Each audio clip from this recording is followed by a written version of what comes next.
Hey guys, welcome back to the Results Junkies podcast. Today we are talking about the world of AI, and specifically we're going to talk about a thread on Twitter, X, about OpenAI and their lawsuit with the New York Times, and some of the characterizations that they're making in that lawsuit. And then Paul sent me an interesting tweet not long before we were supposed to record, so I had to do a little bit of quick research, but we're going to talk a little bit about a product that OpenAI has called Sora, and how the executives at OpenAI are discussing it, or I guess in this case, not discussing it. So, lots of interesting stuff here. Paul, how are you? Good. Just cranking along. The only question is since the last time we recorded, which was mere hours ago, did you file the extension yet? I did not. No. Got it. No. Okay. No. You know me. I take my time. I do. I've met you. I will say I do. I did get an email from you about beacons. Now I'm not subscribed to anything, but it was a question. I forwarded that to you. You did. Yep. Oh, And yeah. then, so like something exists and it's got some words in it that are relevant, like TikTok and Gaza and Trump and Biden and Google. So like I know there's stuff in there, but still not subscribed. So we're still waiting. You're never happy. I gave you something. You're never happy. You said, and I quote, you said, once I buy the laptop, Ed will find something else to harass me That's about. fair. And That's lo fair. and behold, you served it right up on a plate for me. You are a man of your word. I'll give you that. Well, it was made of your word, but sure, yeah. How's it going on your end, man? It's going, man. Just trying to get through everything that's on my plate and stay sane. Neither of which I'm doing very well. So, for folks who are just tuning in, show at resultsjunkies.com is how you email us with questions, comments, concerns. I'm sure you have plenty of concerns. He is Paul. He's at Paul Singh on all those social media channels. I am at Pizza in Motion in all those same places.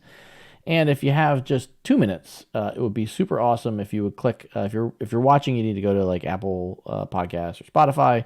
But if you'd leave us a review or rating on a podcast platform, podcast discovery in the audio sense is almost entirely driven by people who like shows and leave reviews. And then if you are watching on YouTube, hit that thumbs up button down there and leave us a comment as well, which we will reply to. Man, we keep coming back to OpenAI as a topic, and I don't want to exhaust it, but it really, like as we've said a number of times, it's this unbelievable build in public experiment. And so I'll tee up briefly what you sent me, and then I'd love to have you run with it. Jason Kent on Twitter has this 10, 12 tweet thread that talks about the breakdown of the lawsuit itself, and there's a lot to unpack there. It's informative and spicy, and it starts right out with him saying, okay, I've now read the New York Times response, and New York Times makes it brutally clear on page 1 how you can tell the difference between the two companies, and he highlights background. A, the New York Times and its business model are built on world-class journalism. B, OpenAI and its business model are built on mass copyright infringement. Shots fired. If I ever have time to go back to school, I absolutely would go back to school to become a lawyer just to learn how they write. Because when you read the responses to these things, you look at it and you're like, it's just like jab after jab after jab. It's just so well worded. It was so good. The writing was so good. This whole thing is really fascinating because in some ways this is very similar to the early days of Google and indexing the web. Mm-hmm. And in other ways, it's totally uncharted territory. I think, not being a legal scholar myself, I think that wherever this thing ends up, the real precedent that's going to be set is going to be around, let's call it the derivative work that nobody can really see. Like Google, as an example, they're crawling public websites and then passing it through, just to put it very simply, passing it through their PageRank algorithms, and then displaying that. And then, when you click it, you go back to the source. So there's really they're not manipulating anything or whatever. With this, it's just totally uncharted territory. The prompt responded with the answer or created the image you wanted, and How did it know to do that? That's the big question. Well, yeah, and so you brought up like going back to the beginning of Google. I would also say too that there was an interim step there as well that I think was and continues to be very challenging for content developers.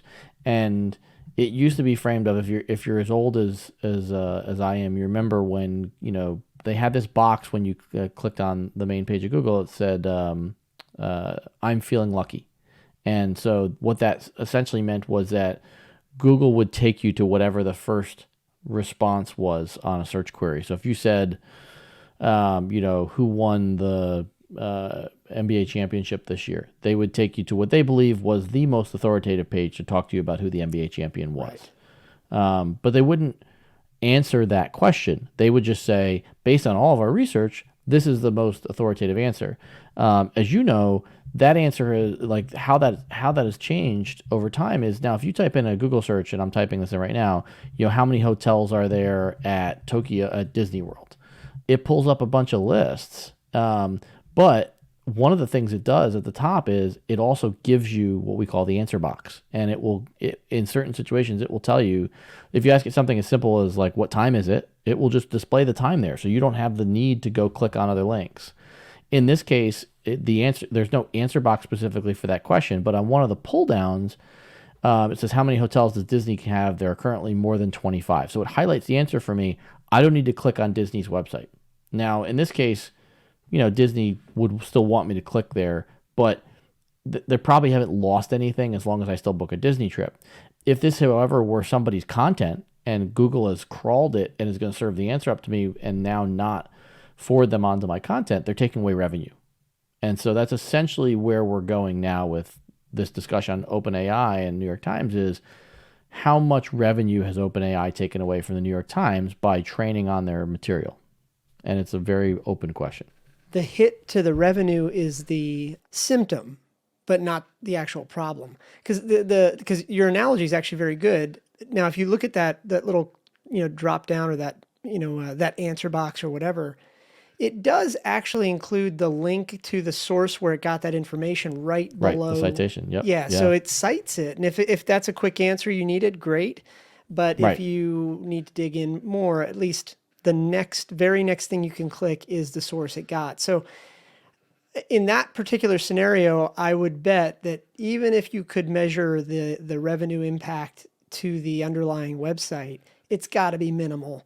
Now, contrast that to what happens here with these large language models. It's not really clear where the information's coming from. 100%. Did it come from my blog or your blog? Or that's not a good example, but let's say there's 10 Disney blogs with that answer. Which one actually got it, and are they getting credit? Air quotes here, credit for it in the sense of a click if the reader wants to learn more. I think that's where the issue might be here. Well, you bring up a good point about the credit because Biden and Trump have both won the nominations of their respective parties for the election. That's a fact. That's been reported by what has to be hundreds of media organizations. So when OpenAI serves you that result, to your point, which one of it could be the New York Times that they cited. It could be one of 100 other sites as well. And how do you know? Right, exactly. Because then that opens up the can of worms. What did the data come from a site that is actually reputable? Not trying to get political or woke or anti-woke or whatever. The point is though, is that for better or for worse, some people want their news from Fox. Some people want it from whatever, and so it just opens up this huge can of worms. I think now if we were to take a more pragmatic view of this whole thing, you can kind of really see both sides, right? Because, and again, I'm not picking sides here. I'm just saying if we take a pragmatic view, you can really kind of see where both sides are coming from.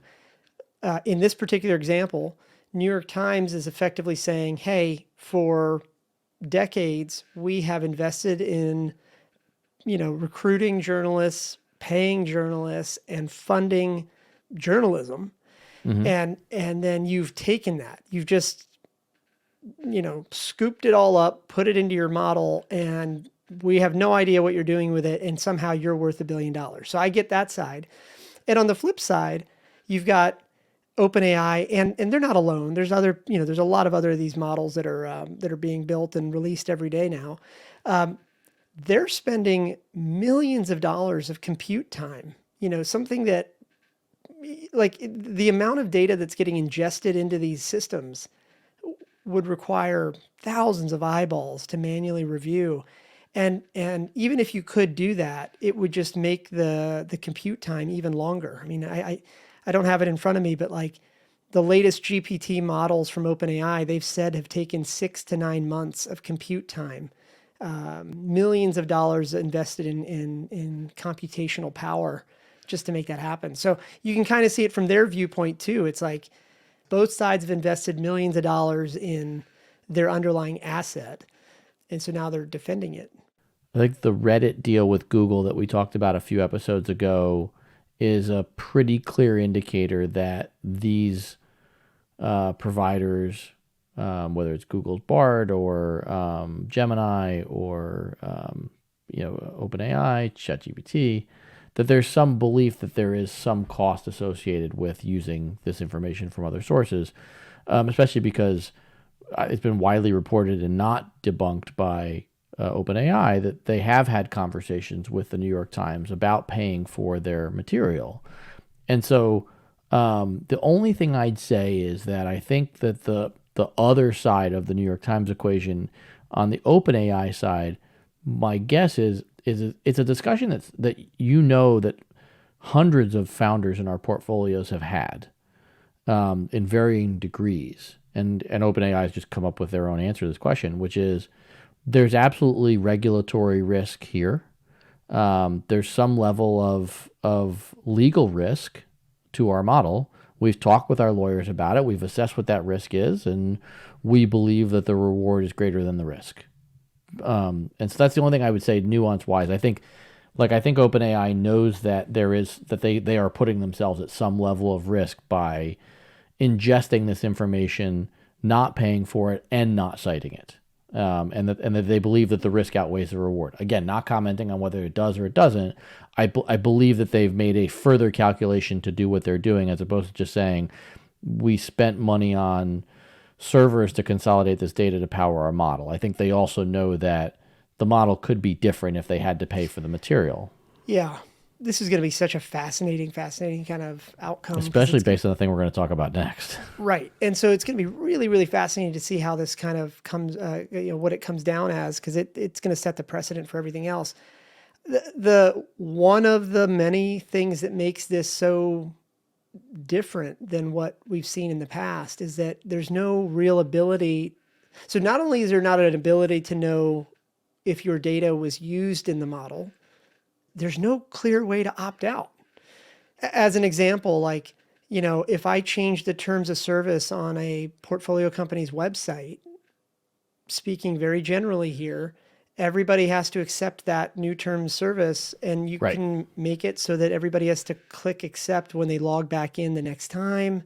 And it's effectively retroactive if you really want it to be. I mean, you can do all this stuff.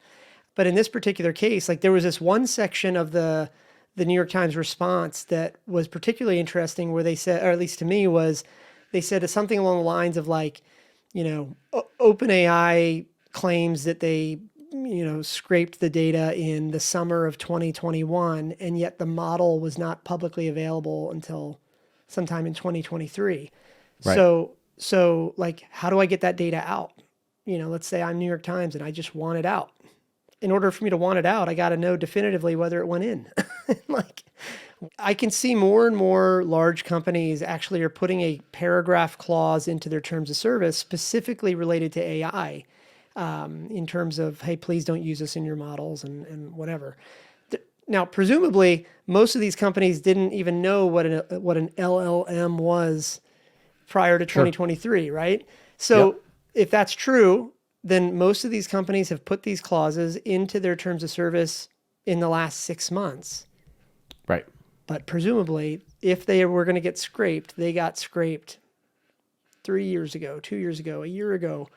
I'm sure you've been a party to enough lawsuits in the portfolios to understand, or to know, like, I've seen people, like, when they'll make a claim, they'll put a screenshot of a Google result, search result in the complaint. Mm-hmm. But I can't do that, with a GPT response. Like I don't know where the data came from unless the response actually exposes something that only I said. Yeah, and I think it brings up another point, which is it's going to be very hard to determine damages because let's use me as an example. You know that I'm a subscriber to New York Times. I'm subscribed to both the Times and the Journal. If ChatGPT serves me up a result from the Times or the Journal that's repackaged, is there any real harm there? Certainly more harm in your instance because you're not a subscriber. There could you could still maybe argue small harm, but like there has to be a difference in the level of harm between you and I based on the fact that I already pay the New York Times and the Wall Street Journal for their content. And Well, if I and, chose to and build my own closed LLM of their information, I'd probably be within my right to do so. yeah, well, and this is from an investor standpoint, this is why this is particularly fascinating to me and arguably to a lot of other investors is that when you invest in a company and it goes on to fail, unfortunately that happens, A lot. what's left really has no value. I mean, it's not like we're going to run with like a patent portfolio. I mean, right? Like there's very little value in what's left Right. unless unless the damage to that company was caused by something like this. And now that changes the game, right? Because now it's like, well, wait a second, if and I can't make this analogy up on the fly clean enough, but like if one of our portfolio companies runs out of cash because they couldn't, maybe their content or their proprietary data set or whatever that they had published on their site and had protected with the terms of service and all that stuff. If all that data got ingested into this model and is now being used by these models and now it doesn't need to, for these users to come to the actual website anymore, like I might want to be party to that lawsuit now too. Like, Yeah. Yeah. because I probably won't get all my money back from that investment, but the damage there's some damage there. It'll be interesting to see how this plays out. So let's overlay the next piece, which is you sent me another tweet, very timely. And just for clarity for folks who don't know what this is, because I didn't know this when you sent this to me, the tweet that we're sending talks about a product called Sora, Sora. As an OpenAI product that OpenAI's CTO is talking about in this interview that will include links in the show notes. Sora is a text-to-video engine that that OpenAI has developed. It's unclear to me based on my very short research before we recorded whether this is free to users or subscription based or whatever. But essentially, according to them, Sora can generate videos up to a minute long while maintaining visual quality and adherence to the user's prompt. And so the user prompt, in some of these cases was the camera follows behind a white vintage SUV with a black roof rack as it speeds up a dirt road surrounded by pine trees on a steep mountain slope, and. And the video images are stunningly good. And so like if this is all generative, it's doing this based on some level of knowledge from somewhere else. And without offering my opinion, I'll frame up what the tweet says, and then I want to hear your opinion. The tweet essentially shows video of the CTO either avoiding or struggling to answer the question of what content was used to train Sora on how to make a video. Yeah. Yeah. Well, and we'll link to it in the show notes, but the video was kind of hard to watch because you can kind of look at it from two angles. One is that the PR team had coached her pretty well to kind of dance around the topic. And that's maybe the optimistic view. And then the pessimistic view is that she really didn't know. If I had to guess, not because of, lack of intelligence or something like that, but rather the scale of the scrapers that might be involved here to actually go gather all this information. I mean, the scale has got to be much. The OpenAI team is much larger than one person, right? So to Sure. actually know, yeah, I mean, like I know in that particular video, the person said like, what YouTube videos? I mean, I guess you could argue that you should know if a big site like YouTube was included in the list. But on the flip side, you could also argue like, if I had said to you some obscure platform should I expect you to know that? I don't know. But anyway, it was just the video was hard to watch. It's like, oh, when I texted it to you, I was sort of chuckling a little bit because I just imagined a bunch of PR people groaning in the background. Yeah, and I had the same reaction when I watched it the first time, and then I went and figured out what Sora was. I came back to it, and I wouldn't say this is an alternate theory to what you've posited that she didn't know, because I do think there was a general lack of knowledge on how to answer this question. But I think it also goes to this. It goes to two things, and one is going to be an assumption on my part. They prepped her with this answer of publicly available and licensed content, and at one point in the interview, when the interviewer even presses her on YouTube, she's like, "Well, I mean, YouTube is a publicly available resource." Now, it's not all publicly available because there are private videos, and I think her answer sort of danced around that nuance. But she was acknowledging that, well, I mean, the thing you named is a publicly available resource, so it could be included. And she does not say definitively. The piece that I say is much more assumption and maybe wild assumption on my part. I got to be honest. This really, to me, smacked of arrogance. This smacked of, you know what? We don't need to prep her to answer these questions because we don't really need to answer these questions. We believe we're changing the world or whatever the message is internally. And I everybody's not entitled to all the answers of how our sausage is made. That's part of our secret sauce. And we don't have to tell you that. And here's why we don't have to tell you that. In the internal conversations, so they send her out with those answers. And like I say, I'm not saying it's arrogance on her part. I think it's institutional arrogance, and I think some of this goes back to, their CEO getting ousted and then getting brought back in, and then there's all kinds of conversations and rumors about fights with Elon and all this stuff, and a lot of it to me just smacks of, we can do this and we're gonna do it, and we don't need to build public sentiment in our favor because we're doing a good thing. This is so tricky. Look, living here in the US, one of the foundational principles is that you're innocent until proven guilty. Yep. That's Yeah. sort of one of the foundational principles. And when you think about democracy on the whole, just to philosophize for a moment, there's really no good solution. Everything you really to make a democracy work, it's kind of messy, and it requires like you picking the less worth, or the least worst solution for these things. So now coming back to this, I actually, from a personal standpoint, agree with your view that it sort of felt standoffish. It felt like, I don't know you anything, right? On the flip side, that's kind of true. Like, if some random person, invited you off the street and to answer some questions, you don't have to answer them, right? But what makes this particular issue so tricky, and arguably why this particular set of issues is going to have to require, a court or a series of courts, is because proving that a crime or proving that something unlawful has occurred is very hard to allege, because the evidence is actually owned by the company being accused. A long time ago, this country sort of recognized that frivolous lawsuits shouldn't really have a place in the courtroom. So I can't just go sue you randomly, right? Because otherwise you always have to have an attorney ready. I mean, right? You can't just Right. have frivolous lawsuits. So what is the result? Well, I have to, in order for me to actually file a lawsuit that sticks, that can eventually get a subpoena to you, even if you don't want to respond, I've got to prove that something happened. And that's where this gets so tricky, is that OpenAI has all this data that's hidden behind their lock and key.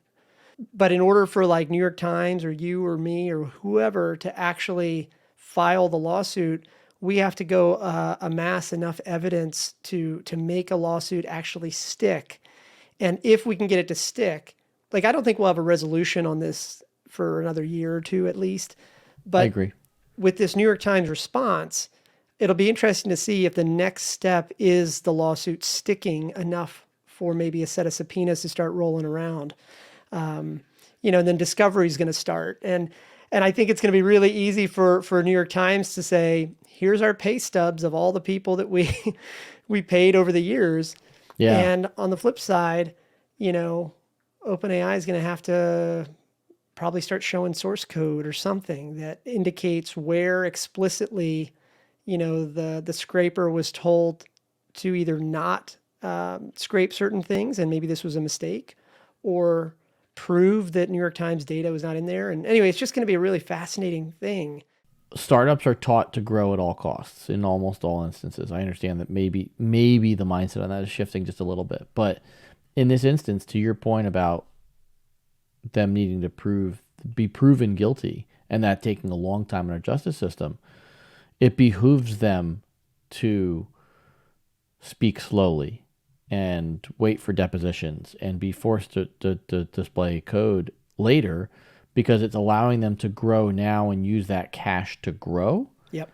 If they succeed, they're much more likely to be worth zero or a whole lot more money further down the road.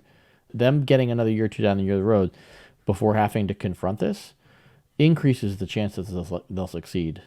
An almost uncalculable amount. Well, yeah, I mean, I agree. And I would bet, if anybody knows, I hope you'll email us or whatever. We'll keep it confidential if we need to. But I would bet with OpenAI starting to pay, providers for data going forward, I got to believe that they're putting in releases, into those documents to prevent more of these lawsuits from coming in.